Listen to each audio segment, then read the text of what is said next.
Hi everyone, James from Data Center News Asia and DC Byte. I'm here in Manila at the W Media event here.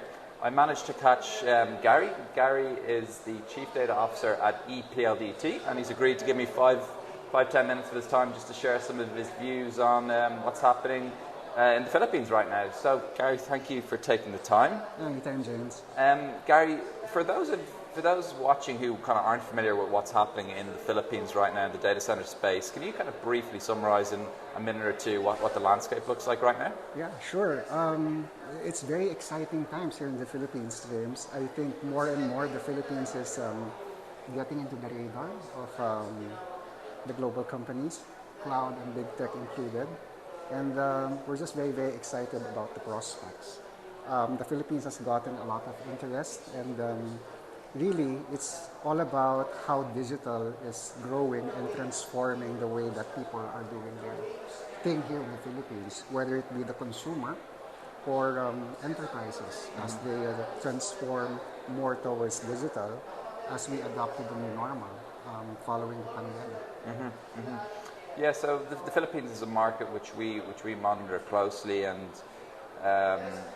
we kind of see it as maybe 2 or 3 years behind Indonesia, and obviously Indonesia in the last couple of years has seen huge growth. In the past, I suppose, year, 18 months, we've seen a lot of announcements from the Philippines, some large projects. Can you share a bit more about ePLDT's latest projects and what's happening there? Yeah, so thanks again, James. I think ePLDT is really trying to be busy together with our parent company, PLDT, as we try to drive digital infrastructure in the Philippines. As you know, PLDT, our parent company, is the largest fully integrated telco in the Philippines. ePLDT actually falls in to the bigger PLDT group. It is really all about our fiduciary duty to deliver the right infrastructure in the Philippines to be able to harness the power that digital can bring about to the people and to the local businesses. So very, very aggressive in terms of what we're trying to lay down, not only in terms of the fiber connectivity inland, the subsea cable systems. Yeah. We do have a lot of investments there, but also on data centers, the heart of data processing. Whenever you talk about massive data, the data center will always have to be there, and we're putting in a lot of investments on that one on top of the 10 that we are already operating at this time. Yes, Vivian and I, we went to see the Santa Rosa site yesterday, and great. Yeah, coming along very nicely. How was it? Yeah, it looks great. Everyone busy at work, piling obviously now well and truly done. So yeah, that's going to be a very impressive facility when it's up. We're very, very excited about Santa Rosa. Yeah. It's going to be the Philippines' first true hyperscale data center. And we're not setting out any details. We want to make sure that it's going to be compliant to what the hyperscalers, the big cloud, big tech companies will require. So we made sure that in terms of design, build, and in terms of how we will be operating the facility, it's really going to be hyperscale grade. So we're not leaving anything to chance. Yeah, no, I have to say I'm looking forward to seeing it in the future. And last question, Gary, and I don't mean to put you on the spot here, but like I said, we're seeing an enormous amount of growth in the Philippines right now, and the hyperscalers starting to come in, etc. What's your prediction for where the market will be in 5 years' time?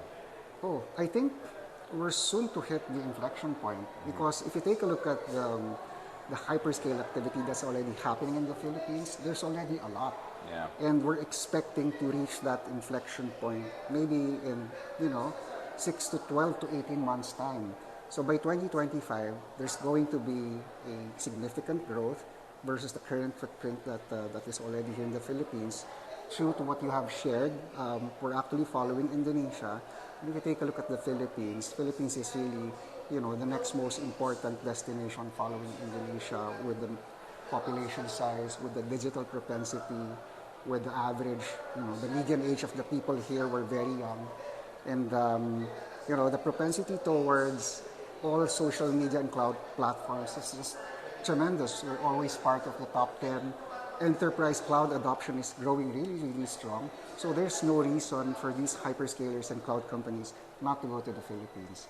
So we're expecting that to drive the data center industry, and we intend to, as a data center operator ourselves, we really need to we really intend to build ahead of demand, make sure that the right infrastructure, the right digital infrastructure at that is ready to be able to accommodate this influx of demand that will be coming in over the next few years.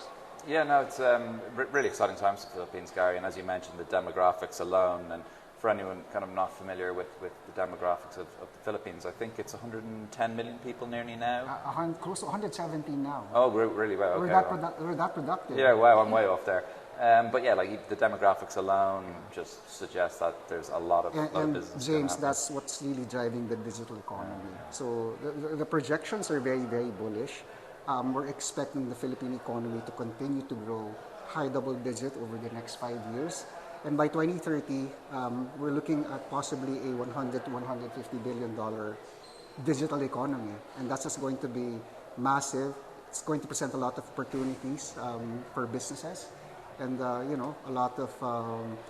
lot of improvement in the user experience towards digital when it comes to the population, to the local population. Oh, great, Gary. I look forward to tracking ePLDT. I look forward to tracking you on this journey, and looking forward to see how the Philippines digital economy in particular develops over the next little while. Thank you very much. Thank you for joining me, and thanks everyone for watching. Thank you. Thank you.